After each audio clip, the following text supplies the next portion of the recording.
How do builders like us make a dramatic difference in the lives of our students in spite of all the obstacles we face? How do you keep your vision for your school from being held hostage by resistant teachers, uncooperative parents, ridiculous district policies, or a lack of time, money, or resources? If you're facing those challenges right now, here's where you'll find the answers, strategies, and actionable tips you need to overcome any obstacle you face.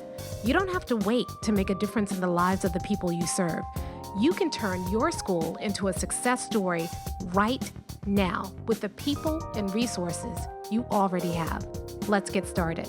I don't know about you, but the summer went by all too quickly, and now we're all kind of enmeshed in this back to school stuff. And so today on the podcast, I want to talk to you about the secret to your success this year.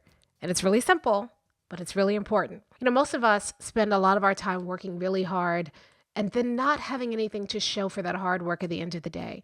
How many times have we worked really hard on a school improvement plan during the summer, and then we start the school year and we're working really hard on that school improvement plan, and then we hit our first snag and we get thrown off course, and then we battle to get back on course, and then we go on winter break and we get off course again, then we battle to get back on course, and then there's testing, and by the end of the year, we look at our school improvement plan and we realize that we haven't made the progress we thought we would make. I call that the school improvement hamster wheel. And the reason that I call it a hamster wheel is because when you do that, you spend all of your time and energy completing tasks and doing things. But at the end of the day, you haven't moved anywhere. You're just running as hard as you can. And the harder you run, the more the wheel spins, but it never creates progress. And so I want to talk to you today about the secret to that progress. And the secret to that progress is focus.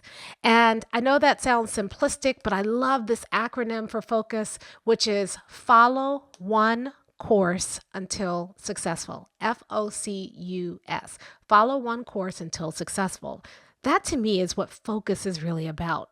Now, the challenge is that a lot of times we don't know what course to follow. And so we think that we have a course that we want to follow, and we start in that direction only to realize that that's not the right course for our school. Or every year we pick a new course to follow, and we never stick with anything until we're successful. One of the things that frustrates me as I'm working with principals and superintendents is they're always saying, what's next? And when you are a builder, you're not so interested in what's next. So in Buildership University, we walk you through everything you need to do to become successful, to achieve your vision for your school in 3 years. But those 3 years are not new stuff being added every single year. The first year in your buildership journey is really the year where you're getting some key things established. You're getting your vision, mission, and core values established. You're putting systems in place and establishing that. You're establishing a new rhythm for how you're going to plan and track your progress throughout and how you're going to execute on your plan throughout your journey to get to that 100% goal. And then you're establishing teams and communication structures to make sure that everybody stays focused on doing the right work. So the first year of your buildership journey is really about getting established. Now, after people go through that first year, they're like, okay, what's next? You got another tool? We're so excited. This is so fun. Give me something else to do. And they're always disappointed when I say no, because the second year of your buildership journey is really about execution. So you're not putting new systems in place.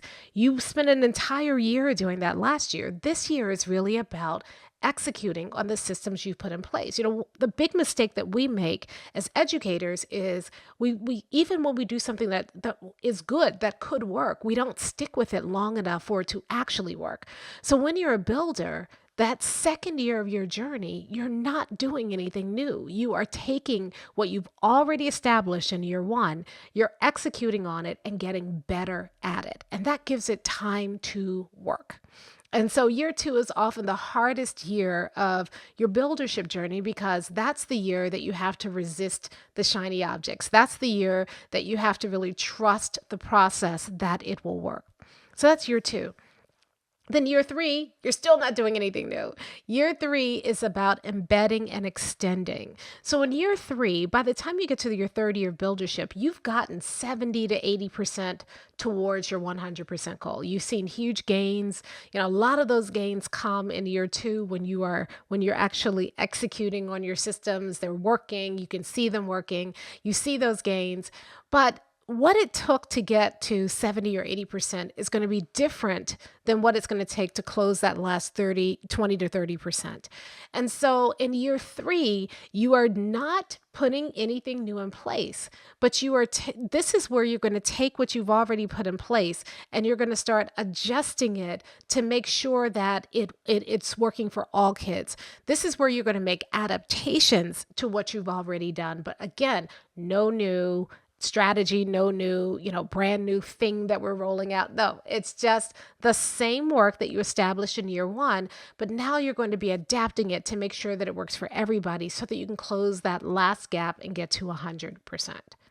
And that level of focus, giving yourself 3 years to commit to something and then watching the results happen, gets you off of the hamster wheel and gets you on what we call that buildership flywheel. The first year you're turning the wheel and it's kind of hard because you're priming it, you're getting it going. But the second year you gain that momentum and it goes faster and faster and faster. And then that third year, sticking with that same wheel, that's when you start to see things really take off and you achieve your goal.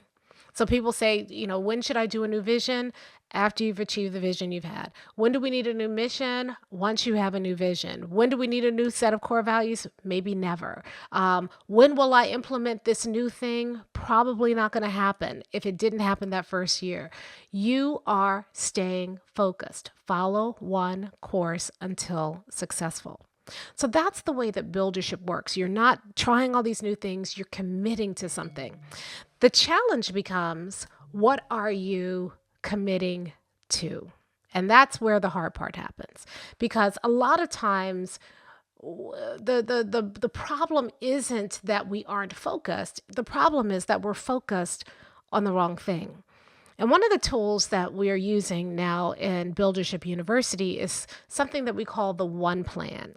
And we created the One Plan because we found that a lot of times the principals we were serving were trying to do too much.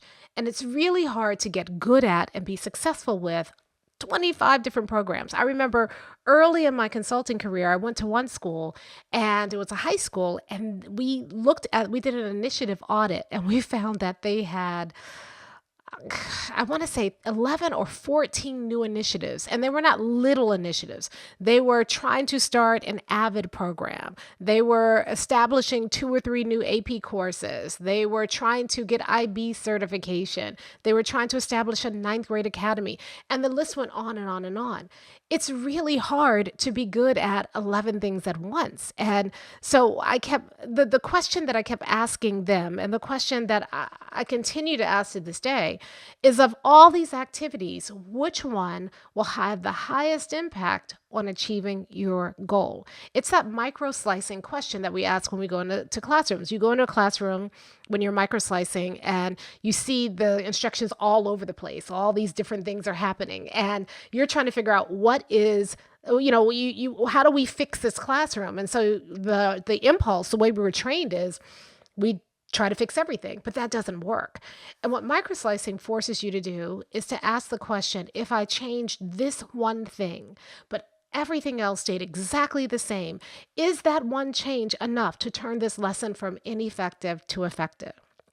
Well, in the same way that you do that in a classroom, as an administrator, you need to be doing that with your school or your district. So you want to ask yourself, if everything fell apart, if it hit the fan and we could only do one thing, what would that one thing be that would still keep our school on the pathway towards 100% success for our students? And so the One Plan helps you figure that out. And that One Plan helps you figure out what's the one most important thing you need to do in 7 categories, the 7 most important categories for instruction in your school. And those 7 categories, coincidentally enough, are the 7 principles of effective instruction. So, just as a reminder, the 7 principles of effective instruction come from my book, Never Work Harder Than Your Students. And those principles have stood the test of time. That book is almost 20 years old, and those principles still work. People are still writing me and saying, once I really understood instruction in this way, things got better. And so those 7 principles are: principle number 1, start where your students are. How do we recognize the currencies that kids bring to us and bring into the classroom, into our schools, and how do we help them leverage those currencies to be able to access the capital of the classroom? What does that mean in like plain English? It means, what are we doing to make sure that we're meeting all the needs of the kids? How do we recognize what those kids' needs are? And then how do we make sure that we're staying on top of that? We're staying in touch with their needs, and we're responding to their needs beyond their academic needs to the other things that they're doing.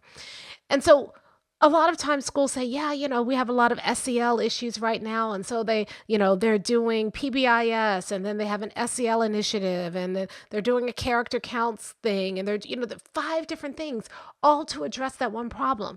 And the problem is, all 5 of those things require a lot of attention and effort and energy, and it's hard to expend it on all 5 things at once in a way that will actually move the needle.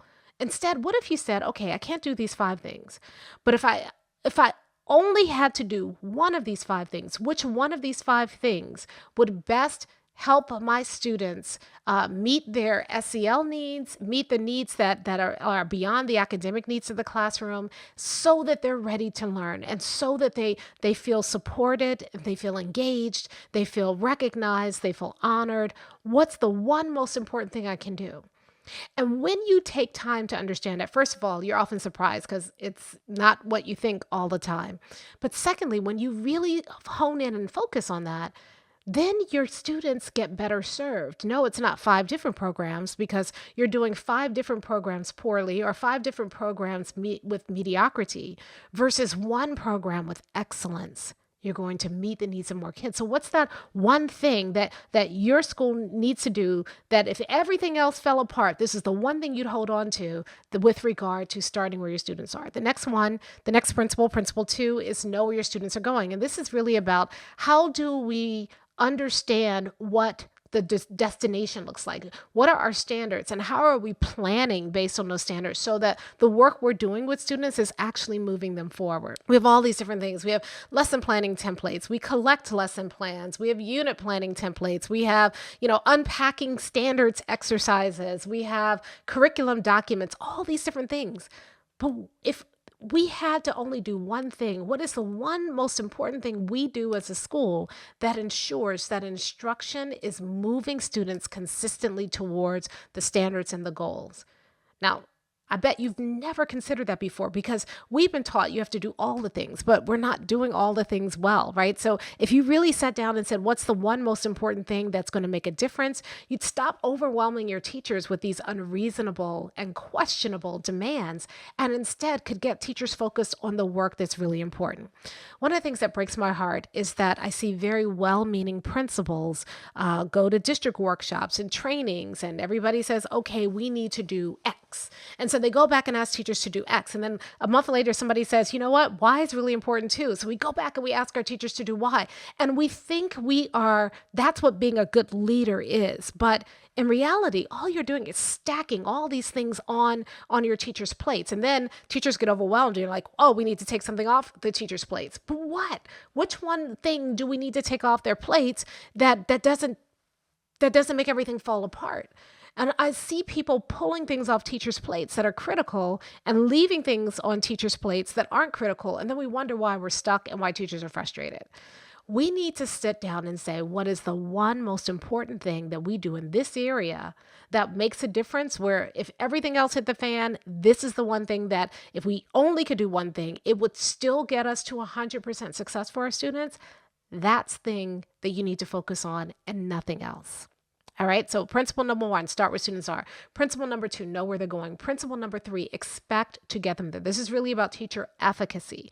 So what is the one thing that you do in your school that helps teachers feel like they can still make a difference in the lives of kids? What's the one thing that you do in your school that empowers teachers to go the extra mile to make sure that they are moving their students towards 100%? All that other stuff can go away, but this can't go away. And understanding that can help make sure that you are meeting the needs of your teachers and serving them so that they can serve kids. So principle number one, start where your students are. Principle number two, know where they're going. Principle number three, expect to get them there. Principle number four, support them along the way. What is the one thing, we have all these support programs and remedial programs, and they never work. Kids go through these programs and it doesn't help them become learners. It drags them through the curriculum. The remedial programs have kids backwards facing instead of frontwards facing, so the kids never feel like they're making progress. It's demoralizing to students. It's like pulling teeth for the teachers. Instead of doing all of that, what's the one most important thing you can do to make sure that kids get support when they need it? Not after they fail, when they need it, in the time that they need it. And if you just focused on one thing but did it well, you wouldn't have failures, because you want to look for the thing that keeps kids from failing in the first place, not the thing that picks them up after they fail. So what's the one thing that you know that if everybody focused on doing this one thing, we would not have students failing? All right. Start where your students are, know where they're going, expect them to get there, support them along the way. Principle number five, use feedback to help you both get better. And so what is the one thing that you do that helps students understand where they are so that they can continue to grow, students and their families, and that you can also use the feedback that you're giving to students to help inform your instructional practices, the way things that you're doing in schools to support students, not 25 different surveys and all of that. What's the one thing that you do that gives people the feedback they need? Your students get their feedback, your teachers get their feedback. What's the one thing you do? Let's get rid of all this other. We have too much noise, these data dies. We're, just swimming in numbers. What's the one thing you need to focus on that gives you the best feedback to help you best serve kids and for kids to best be able to leverage that feedback to get better?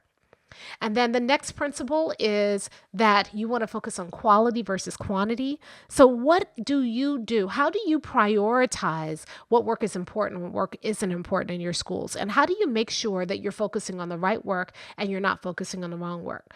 Oftentimes, we don't have any system for that at all, but we should. And there should be one thing that we do that we can trust to keep us focused on the right work. And then the last principle, never work harder than your students. That principle is really about student ownership.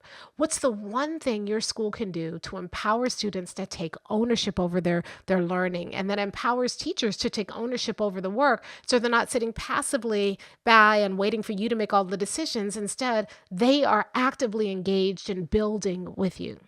So those 7 things, so 7 principles, the challenge for you is to identify one thing in each of those categories that will help you stay focused.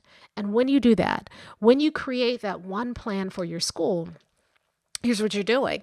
You now have identified the work. This is the most important work. This is where we focus. Anything else we do is extra, but we're going to get these pieces right first. And then when you're sitting down and you're trying to figure out, okay, where do we need to work on first? You're not, swimming in the sea of initiatives. You're looking at your one plan and you're saying, these are the 7 areas of our school. How are we doing in each of these 7 areas? Where do we need to grow? What do we need to tweak so that we get better at it? And if you did that and stuck with it, 3 things happen. First of all, you reduce overwhelm. You get rid of the chaos. It's not you're working on 25 different things. You're working on 7. And it's one thing in each category. And you've been careful and thoughtful about what that one thing is. So you're not overwhelmed. You're not asking people to do all the things. Instead, you've got that focus and that clarity. So every day, when you come to work, you're going to do something that supports one of those 7 things. And teachers, when they're doing their work, they know that their work, the most important work they do are these 7 things. This is what you're holding them accountable for. And it gives everybody clarity and focus and reduces the chaos. Secondly, you have a chance to make a real difference, because what you've identified, you spent time thinking about all the things that you do and deciding which one has the biggest impact on students.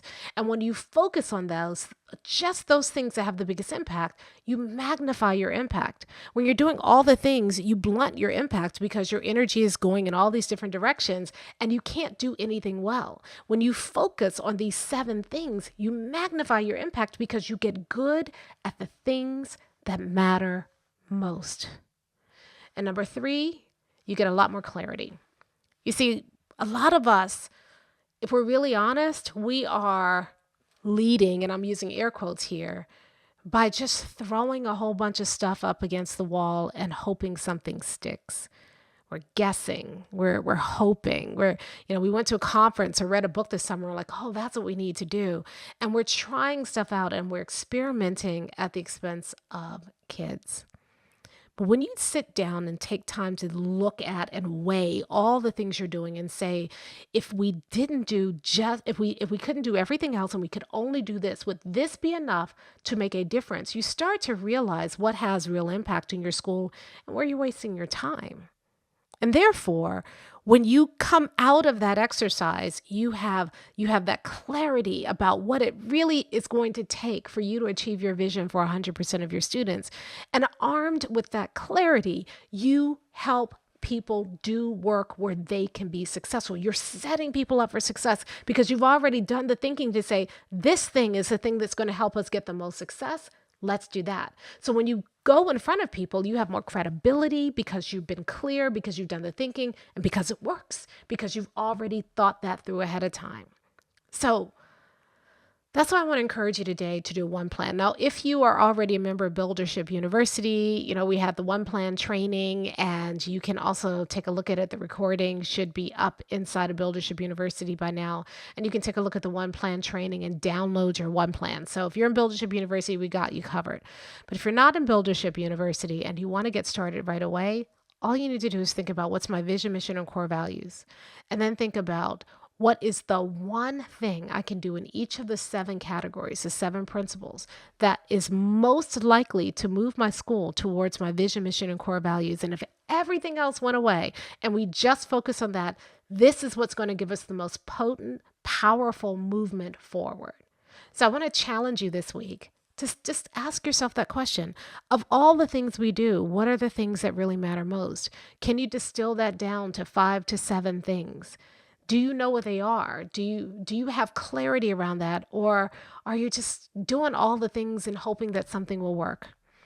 The difference this year for you is really in how well you focus. Follow one course until successful. So let's stop doing all the things and let's focus like a builder. I'm glad to be back with you. I'll talk to you next time. Hey, if you're ready to get started being a builder right away, then I want to invite you to join us at Buildership University. It's our exclusive online community for builders just like you, where you'll be able to get the exact training that you need to turn your school into a success story right now with the people and resources you already have. Inside, you'll find our best online courses, live trainings with me, tons of resources, templates, and exemplars, and monthly live office hours with me, where you can ask me anything and get my help on whatever challenge you're facing right now. If you're tired of hitting obstacle after obstacle and you're sick of tiny little incremental gains each year, if you're ready to make a dramatic difference in your school right now, then you need to join Buildership University. Just go to buildershipuniversity.com and get started writing your school success story today.